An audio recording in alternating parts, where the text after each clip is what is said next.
बाबा कारू अधरी जंगल में लुल्ही बाघिन के शिकार शब्द सुन के काने छे। आंख से आंसू बाबा कारू के वो अधरी जंगल में श्रोता भगवान गिर रहले ये बाबू भैया सब।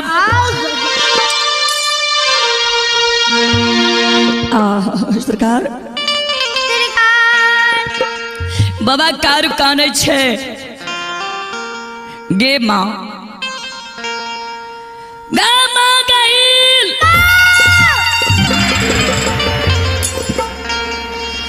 आए जब बाघ हमारा सामने है, बाघ से हम दो चार हाथ ले के फरिया लेती है, बाघ हमारा मार देती है कि हम बाघ के मार देती है।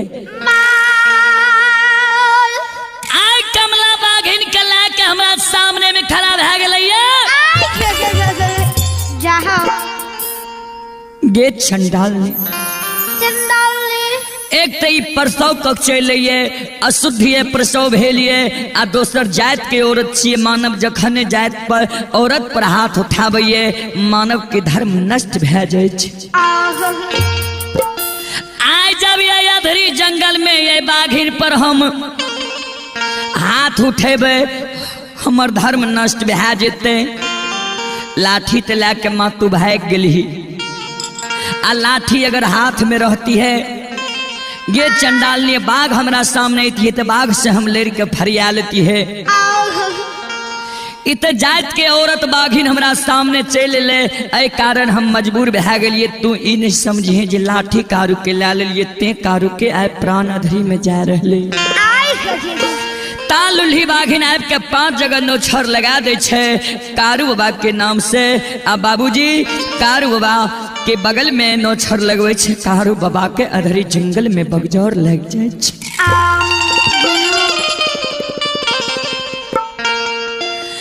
कारू बाबा बाबा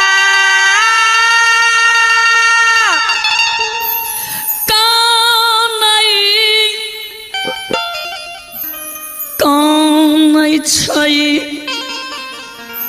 गे चंडालनी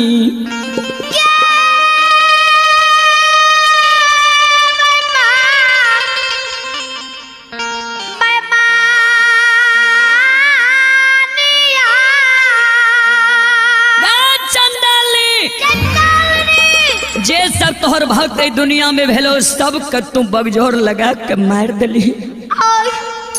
सुखासन के बाद सी खेदन तोहर भक्त बनलो खेदन के तू बंसुरहा में बगजोर लगा दिली। सुगमा के बासी रघुनी भक्त बनलो। रघुनी के तू करजहल चोर में बगजोर धरा दिली। चंडाल ने गढ़िया के बाद सिपहुआ बख्तर के भैंस चरावे तू बोरिया बन जंगल में बगजोर लगा दिली। भागल पूरा सबोर के बासी विशुराज भक्त बनलो।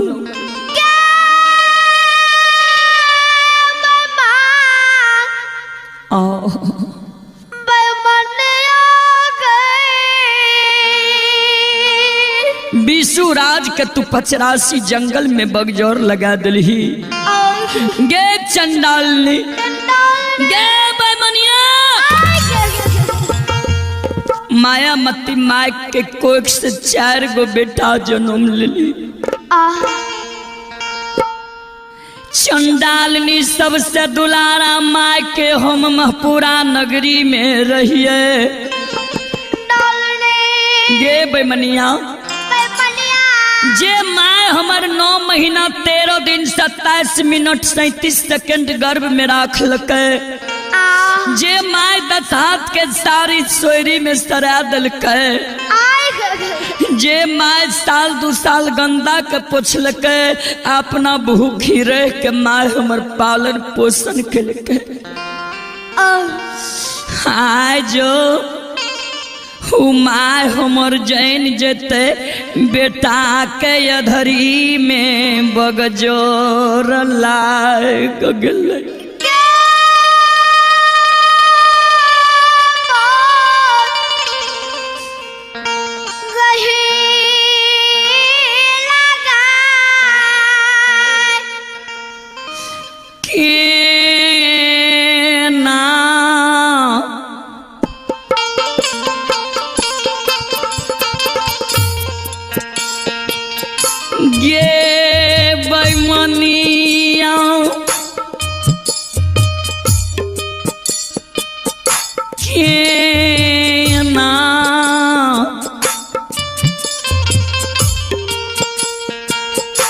मैयो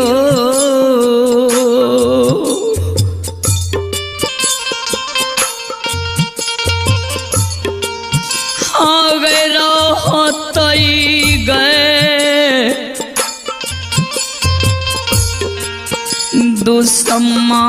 दुश्मनिया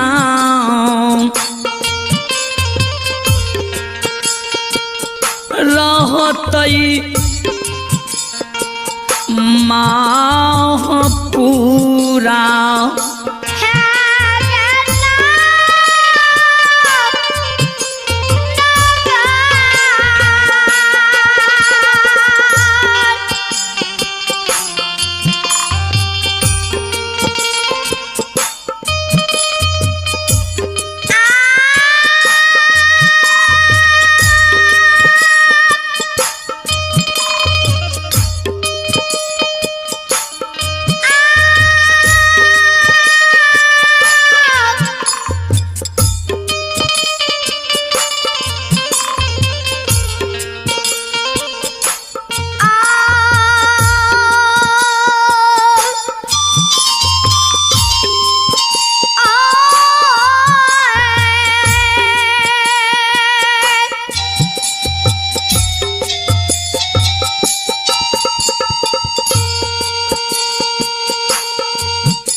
माँ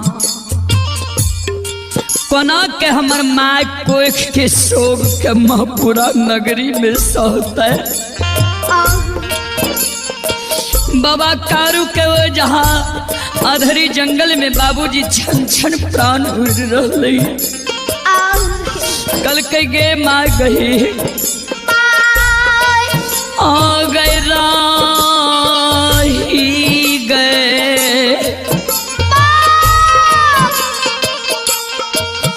आराम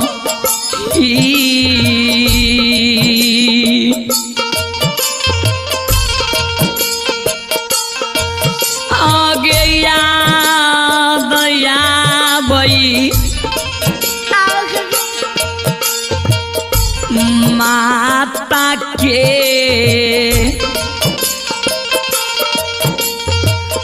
आबै छैया आधरी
हमरा माय के याद धरी जंगल में आ है।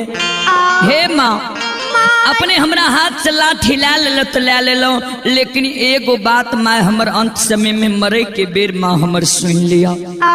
हे माँ गहिल जैसा होदरा भैया के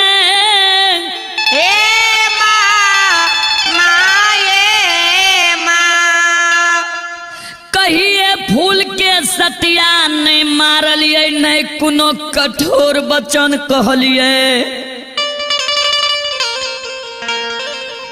माँ ओ सहोदर भाई के आए हम अज्ञान बस माँ झारा नदी के किनार में सत के बांध बन के लिए। हे माँ एगो बात तो हमारा अंत समय में मान ला, चल जा तू सहोदर भाई के नजदीक। लछन बबुआ झारा नदी के किनार में जार बेजार कौन माँ लछन के तू सत के बांध के माँ खोल दी हो। आ लछन जो कहता जे माँ भैया कहाँ छे, लछन के कह दियो हो लछन हो सुगा हो बबुआ। लछन भाई आके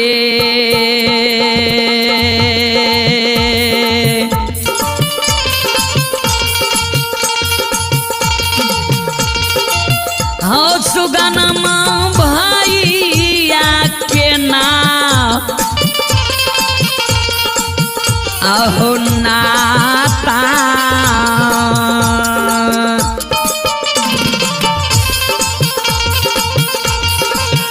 ये हो टूटिए गेला सुगनमा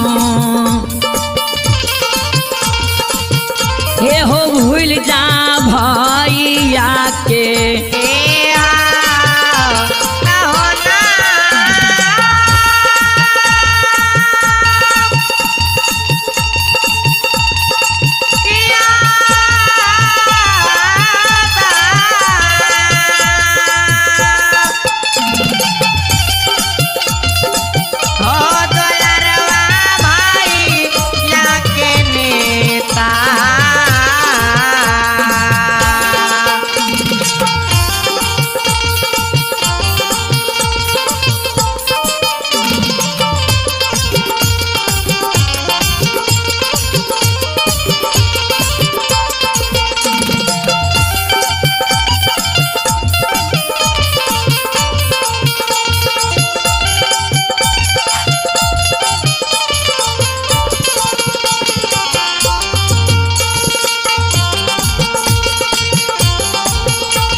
श्रोता बंधु अभी आप लोग सुन रहे थे माँ भगवती लोगाथा भगत मंडली रुदल पंजियार ग्राम पोस्ट बेलवाना थाना सिमरी बख्तियारपुर जिला सहरसा। हमारे कोरस गायक पंकज कुमार प्रेमी एवं धर्मवीर कुमार धर्म, नाल वादक सुशील, नाल वादक रविंद्र यादव टेंगरा सहरसा, झाल वादक सुशील यादव टेंगरा सहरसा, पेड वादक मुरलीधर जी कुर्सेला कटिहार। श्रोता बाबू हमारी माँ बहन सब, अब मैं संत बाबा कारू खिरहरी लोगा था भगत, ये चौथा भाग आप सबों, पांचवा भाग आप सबों को सुनाया। छठा भाग आप सबों को, इससे आगे का जो कहानी किस्सा है अगला वॉल्यूम में मैं आप सबों को सुनाने का प्रयास करूंगा। आप लोग शांति से सुनने की प्रयास करेंगे और मुझसे जो भी भूल त्रुटि हो इस प्रसंग में आप लोग क्षमा करने की कृपा करेंगे। बाबा धारा मैं के ली आहो लीला,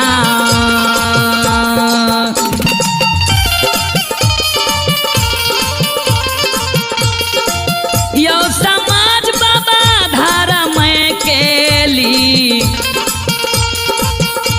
लीला,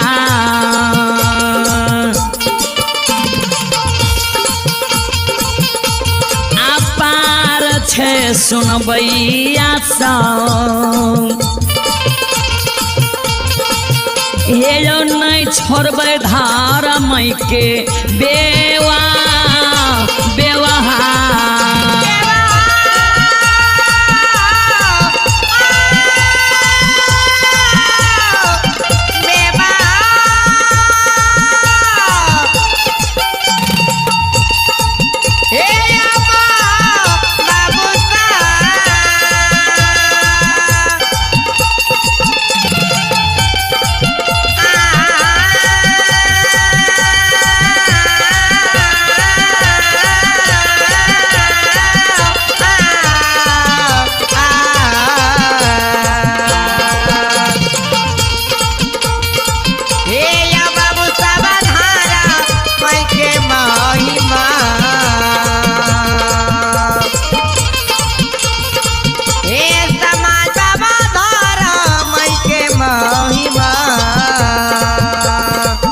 आया पारा लागे